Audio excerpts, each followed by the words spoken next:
2, 3, 4.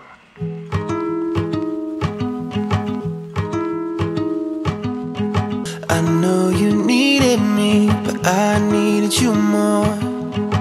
When did this... Hi crafters, and welcome to another video with Amy Makes That here on my YouTube channel. Today's video is on how I made my signature drink signs for my wedding. If you follow me on Instagram, you know that this video absolutely blew up. So almost a year later, here we are recording a YouTube tutorial. All of the products that I use in today's video will be linked in the video description. And also, if you are in need of any wedding templates whatsoever, including invitation templates, a wedding decor packing checklist, that is all included on my website at shop.amymakesthat.com. I also have to give a quick disclaimer before I start this video. There were a lot of comments on that Instagram reel that the sign was implying that the drinks were gendered, and they're absolutely not gendered. His just refers to the groom's favorite drink, his favorite drink. Hers refers to the bride, her favorite drink. We could have named the drinks the bride, the groom, the Amy, the Alex. So no, they're not gendered. His and hers simply implies that it is the groom's favorite drink and the bride's favorite drink. So now that we got that out of the way, we can head into the video. Let's get into it.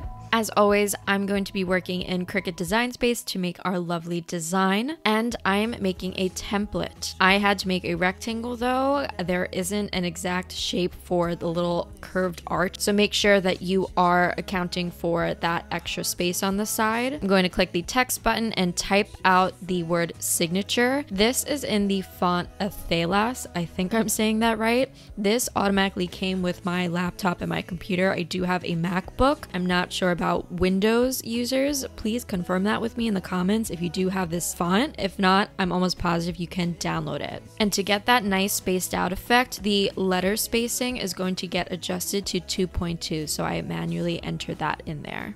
I'm going to click the duplicate button. This is the exact same format we use for the title of the drinks.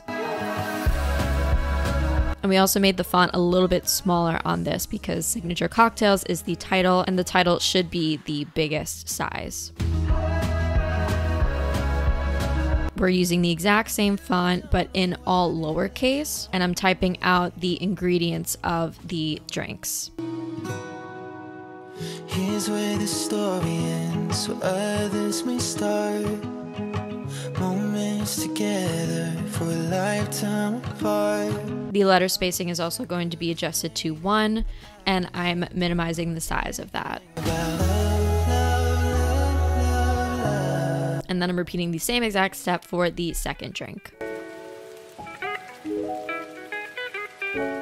When those two pieces are done, I'm going to highlight both the ingredients and the title and align it to the left so it is even. And then I can group it for now because I want them in the exact same spot when I'm moving stuff around. Next, we can move on to the script. This font is Chef's Kiss. I used it for almost every wedding decor piece I made. It is from Creative Market, and that will be linked in the video description. But the only downfall is that it is a very thin font, so it is a must to make it a little bit thicker, and the way I do that is by using the offset tool. I have mentioned this in, I think, a Cricut hack video of mine. Basically, you'll just click the offset button, and I adjusted the distance to 0.012. I found that this size was the perfect amount, so it wasn't too thin, but it wasn't too thick. And then I united both so they are attached together, because if you try and move it, both of them are not connected.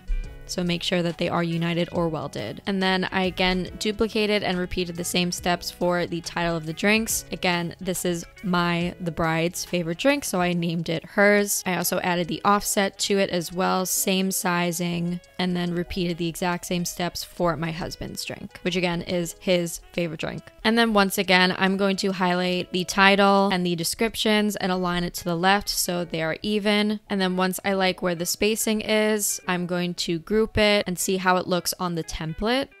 But everything looks good. I adjusted the size a little bit, and once we're ready to cut everything, you can either weld the design or unite. I'm a big fan of unite because you can undo it, and then we will hide that template because we don't want the Cricut to cut that. We just want the Cricut to cut the text. I'm so sorry, I'm also losing my voice right now. So then we will click Make It. I'm adjusting it on the mat a little bit.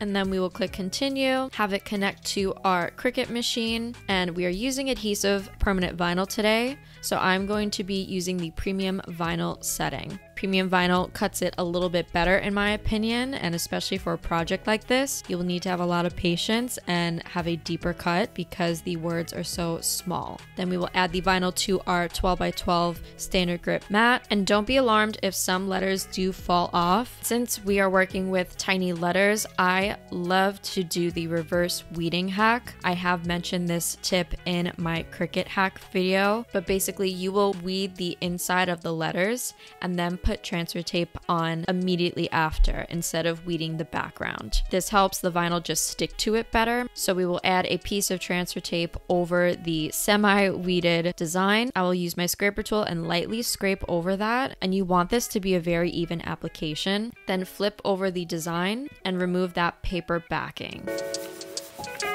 Some of the pieces may come up, so just be patient with it. Like here you see the H wanted to come up, so I just pushed down on it a bit more and then it was fine.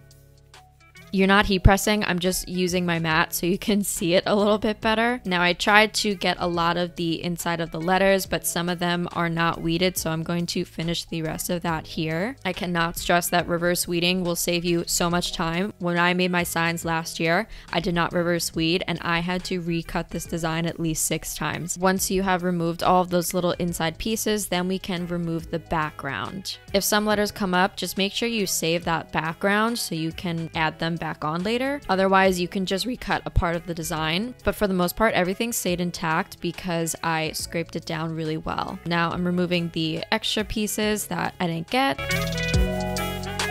And as you can see, basically all of the letters are good to go. I just couldn't get the little dots of the I's and the J's. You can see some of them are still here, so I'm going to take them from there and then add them. Now we can get into painting our acrylic sign. This part is so very important. Please make sure that you paint the correct side. This is how I want the sign to look like with the curved arch on the right. So we're going to flip that acrylic sign over and paint on the back side. So you actually don't apply the vinyl on the same side, it is the other side. I'm using regular acrylic paint that will be linked in the video description. I loved this beautiful sand color. It was the perfect light beige. You want the first few layers to be a very light coat. Don't use a lot of paint, and I also use a sponge brush. People came at me because I used a very small brush in my Instagram reel, but these sponge brushes work great for a really nice even coat.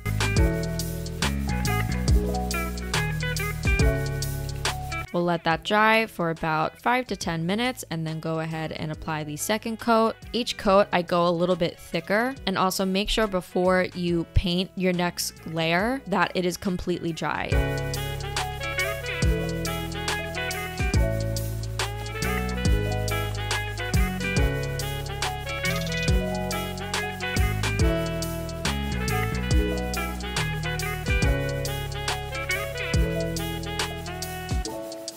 Then once this is completely dry, I will seal it with some kind of sealant. I use polyacrylic. It is so important, especially if you are transporting your signs somewhere and other people are handling it. The paint will chip if it scrapes against something. So adding 1 or 2 layers of sealant will help protect the paint. We can flip the sign over and prep our acrylic for the vinyl. Since I was touching this a lot with my fingers, there's a lot of fingerprints and oils, so I take a little cotton ball and some alcohol and lightly rub that over the acrylic.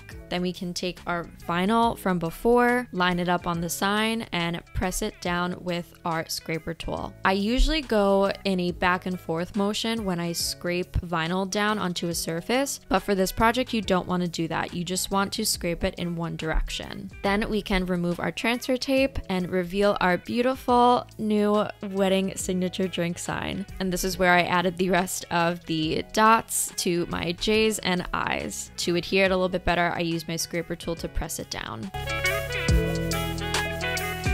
And I'll give you a nice little close-up. All the eyes are in place, and now we have a beautiful sign waiting to be used for your wedding. Please make sure that you do purchase from my friend Handmade by Vincent Ferrari. He is a genius and has helped me so much with a lot of my wedding decor signage, especially for acrylics. And I hope this tutorial helped you so you can create a beautiful sign for your wedding. Now let's close out this tutorial. Thank you, as always, for watching today's YouTube tutorial on how I made my signature drink signs for our wedding. Please tag me if you do create this signature drink sign for your own wedding. If you liked today's video, please give it a thumbs up, and also don't forget to subscribe for more weekly content from me on YouTube, Instagram, TikTok, you name it, I have it all. I hope you're all having an amazing day, and I will see you in the next video. Bye!